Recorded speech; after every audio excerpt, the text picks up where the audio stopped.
क्या आप जानते हैं कि आज तक तकरीबन 4000 कोहपेमा दुनिया के सबसे बुलंद पहाड़ माउंट एवरेस्ट की चोटी को सर कर चुके हैं, जो 8849 मीटर या 29030 फुट बुलंद है, जबकि आज तक सिर्फ 377 खुशकिस्मत कोहपेमा दुनिया के दूसरे बुलंद तरीन पहाड़ की चोटी को सर करने और जिंदा वापस पहुंचने में कामयाब हो सके हैं, जबकि 91 बदकिस्मत कोहपेमा इसको सर करने की कोशिश में अपनी जानें गंवा चुके हैं।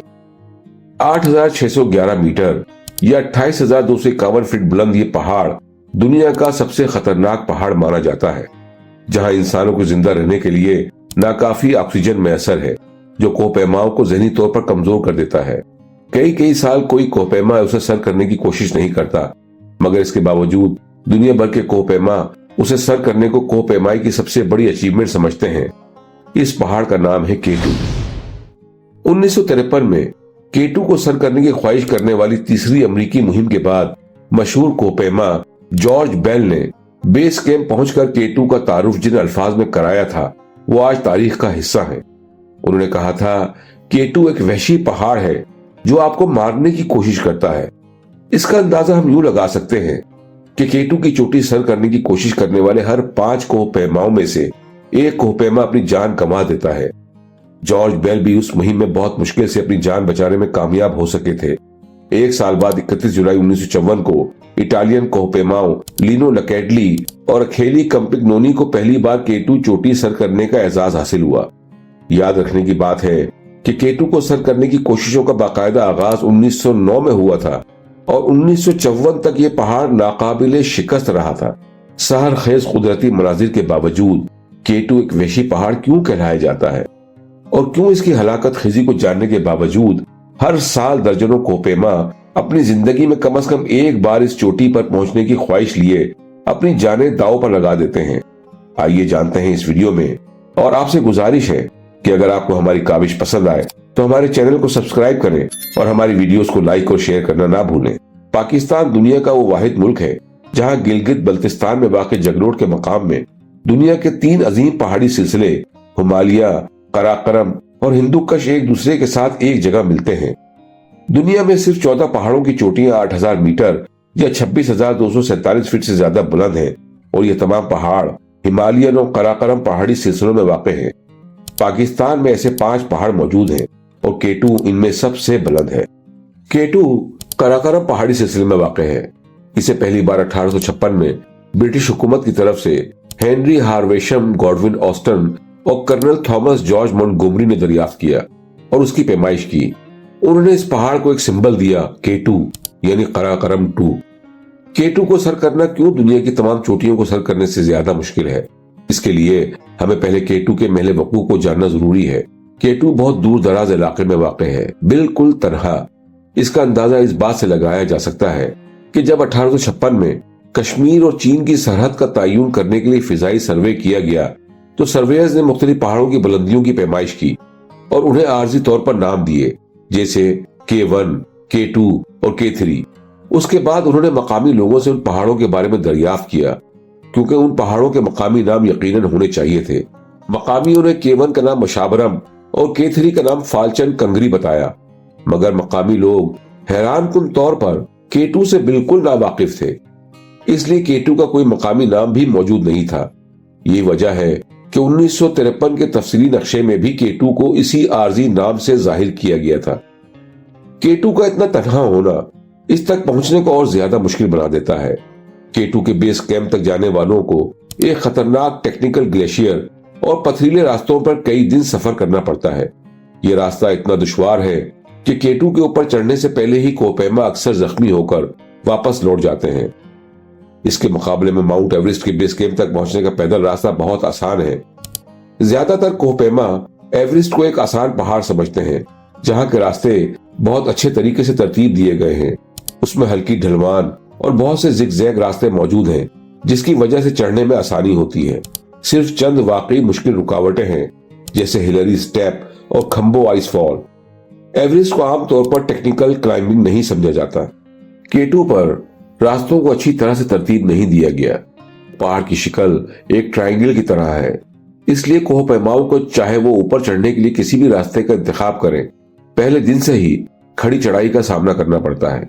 K2 का मौसम अनप्रिडिक्टेबल है। अक्सर मौसमी रिपोर्ट्स गलत साबित होती आई हैं। K2 पर अक्सर उस वक्त भी बर्फ के तूफान आते रहते हैं जब उसका इम्कान बिल्कुल सिफर होता है। 8000 मीटर के चढ़ाई के बाद कोपेमा ऑक्सीजन की कमी का सामना करते हैं और उन्हें सांस लेने के लिए ऑक्सीजन सिलेंडर्स का सहारा लेना पड़ता है। उनके दिल की धड़कनें तेज हो जाती हैं। कोपेमा हाइपोक्सिया और शदीद थकन का शिकार हो जाते हैं और अक्सर यहाँ जान भी हार जाते हैं। सबसे ज्यादा यहाँ हर वक्त एवलांचेस का खतरा मौजूद रहता है। लाखों टन बर्फ बगैर किसी वार्निंग के अचानक अपनी जगह छोड़ देती है और अपने रास्ते में आने वाली हर चीज को अपने साथ बहा ले जाती है। अगस्त 2008 में ऐसे ही एक अफसोसनाक हादसे में 11 कोपेमा हलाक हो गए थे और 3 कोपेमाओं को सीरियस इंजरीज का सामना करना पड़ा था। यूं तो ज्यादातर कोपेमा इन हालात की वजह से K2 पर चढ़ने से पहले ही आसाबी जंग हार चुके होते हैं, मगर फिर वो चढ़ाई शुरू होती है जिसकी इब्तिदा सबसे मसरूफ रास्ते से होती है, जिसे ब्रूजी स्पर कहा जाता है। K2 का बेस कैंप 5000 मीटर की बुलंदी पर वाक़ है। यहाँ सबसे पहली रुकावट सामने होती है जिसे हाउस चिमनी कहा जाता है। ये एक 100 फीट ऊंचा पहाड़ी क्रैक है जो बिल्कुल एक चिमनी की तरह लगता है। इसको अबूर करने के बाद 6760 मीटर पर कैंप 2 मौजूद है। यहाँ से कैंप 3 की चढ़ाई पर कोपेमा इस क्लाइंब की सबसे ज्यादा खतरनाक जगह पहुंचते हैं जिसे ब्लैक पिरामिड कहा जाता है। ये एक सीधी खड़ी हुई बहुत बड़ी सियाह चट्टान है जो किसी पिरामिड की तरह लगती है। एक 25 फीट ऊंची बर्फ की दीवार को चढ़कर पार करने के बाद कोपेमा आखिरकार कैंप 3 पहुंचने में कामयाब हो जाते हैं। यहाँ से सिर्फ 1350 मीटर का सफर बाकी रह जाता है। कैंप 3 एक 30 डिग्री के स्लोप पर वाक़ है। उसके बाद कैंप 4 तक का रास्ता काफी फ्लैट है, मगर अब कोपेमा 8000 मीटर के डेथ जोन में दाखिल हो चुके होते हैं। यहाँ से ऑक्सीजन की मिकदार कम होना शुरू हो जाती है। कैंप 4 को आई ऑफ द स्टॉर्म भी कहा जाता है, जहां से इस क्लाइंब का सबसे मुश्किल मरहला शुरू होता है जिसे बॉटल नेक कहा जाता है। ये एक तंग खड़ी चढ़ाई वाला रास्ता है जिसके साथ लाखों टन बर्फ का एक अजीम ग्लेशियर कोपेमाओं के साथ साथ चल रहा होता है। K2 की तारीख में सबसे ज्यादा जानलेवा हादसात इसी जगह पेश आते हैं, मगर इस जगह को पार करने के बाद कोपेमाओं की मंजिल सामने होती है और वो बिलाखिर K2 की चोटी पर पहुंच जाते हैं। यह कामयाबी का जश्न मनाया जाता है, ये भूलकर कि अभी वापसी का खतरनाक सफर बाकी है। आप यकीनन ये सुनकर हैरान हो जाएंगे कि K2 में 80% अमवात वापसी के सफर में हुई हैं। बेस कैंप पहुंच जाने वाले खुशकिस्मत कोपेमा उस इलीट ग्रुप के मेंबर बन जाते हैं जिन्होंने K2 जैसे पहाड़ को शिकस्त दी हो। यहाँ एक अफसोसनाक वाक़े का जिक्र करना जरूरी है जो पिछले साल यानी 2023 में पेश आया। मोहम्मद हसन शिगर वैली के रिहायशी थे। वो जिस्मानी और ज़हनी तौर पर एक सेहतमंद और मजबूत आदमी थे। उन्होंने कोपेमाई की कोई बाकायदा तरबियत हासिल नहीं की थी और एक पोर्टर के तौर पर सिर्फ K2 बेस कैंप तक महदूद रहते थे। कोपेमाई का कोई तजुर्बा न होने के बावजूद उन्हें लाइला पीक एक्सपीडिशन कंपनी ने पोर्टर के तौर पर मुलाजमत की पेशकश की और मोहम्मद हसन उस टीम का हिस्सा बन गए जो 2 पेशावर और तजुर्बेकार कोपेमाओं क्रिस्टीन और लामा के मल्टी ईयर मंसूबे की तकमील के लिए तश्कील दी गई थी। मोहम्मद हसन जानते थे कि वो इस खतरनाक सफर का तजुर्बा नहीं रखते, मगर उन्होंने अपनी माँ की खातिर यह ऑफर कबूल कर ली जो बहुत बीमार थी और उन्हें इलाज की सख्त जरूरत थी। मोहम्मद हसन अपनी टीम के साथ बॉटल नेक तक पहुंच गए।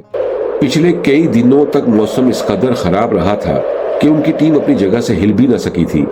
27 जुलाई को मौसम बेहतर हुआ और शायद सिर्फ यही एक दिन था जब K2 कोपेमाओं को अपनी चोटी पर पहुंचने की इजाजत दे सकता था। उस दिन मुख्तलिफ टीमों के 150 से ज्यादा कोपेमा एक वक्त में K2 की चोटी पर पहुंचने की कोशिश कर रहे थे। बॉटल नेक पर ये 150 लोग एक साथ जमा हो रहे थे। रास्ते में कहीं भी रुकने का मतलब सिर्फ मौत था, इसलिए सबको आगे बढ़ना था। उस दिन मोहम्मद हसन उस टीम के साथ बॉटल नेक पर रस्सियों की सीढ़ियां लगाने आगे गए। मौसम बहुत खराब था और मुसलसल बर्फबारी हो रही थी, मगर तमाम कोपेमा बगैर रुके आगे बढ़ रहे थे। 2:20 वो वक्त था जब ये सानेहा रुनुमा हुआ। मोहम्मद हसन ना तजुर्बेकार थे, मगर वो अपने साथियों की मुसलसल मदद करते रहे। फिर एक वक्त ऐसा आया कि मोहम्मद हसन बर्फ पर स्लिप होकर गिर गए। वो सिर्फ अपने एंकर और उनसे लिपटी रस्सी की वजह से मुकम्मल नीचे गिरने से बचे हुए थे, मगर वो बराबर ढलान पर फिसल रहे थे। यहाँ तक कि वो एक तंग जगह आकर मुंह के बल रुक गए। उनका ऑक्सीजन मास्क टूट गया था और उनका मुंह बर्फ में धंस गया। उनके कुछ साथियों ने उनकी मदद करने की कोशिश की थी, मगर मोहम्मद हसन उठने के काबिल नहीं थे। ये वो वक्त था जब पीछे आने वाले कोहपेमाओं को एक फैसला करना था। मोहम्मद हसन की मदद के लिए रुकने का मतलब दर्जनों लोगों की जानों को दांव पर लगाना था और उन्होंने आगे बढ़ने का फैसला किया और दर्जनों कोहपेमा गिरे हुए मोहम्मद हसन के जिस्म पर कदम रखते हुए आगे बढ़ने लगे। बदकिस्मत मोहम्मद हसन 3 घंटे उसी हालत में गिरे रहे और फिर दम तोड़ गए। मोहम्मद हसन की दर्दनाक मौत ने उनके साथियों को अपनी कामयाबी का जश्न मनाने का मौका ही नहीं दिया। बिलाशुबा K2 एक बेरहम पहाड़ है जो आसानी से हार नहीं मानता। उसके पास वो तमाम हथियार मौजूद हैं जो उसे कुदरत ने अता किए हैं, जिनकी मदद से खुद को तस्खीर करने वालों की हिम्मत और हौसले को बार बार आजमाता है। मगर इसके बावजूद वो नाकाबिल तस्खीर नहीं। 377 कोहपेमा ये साबित कर चुके हैं और न जाने कितने हैं जो अपनी जानें दांव पर लगाकर उसे चैलेंज करने के लिए तैयार हैं।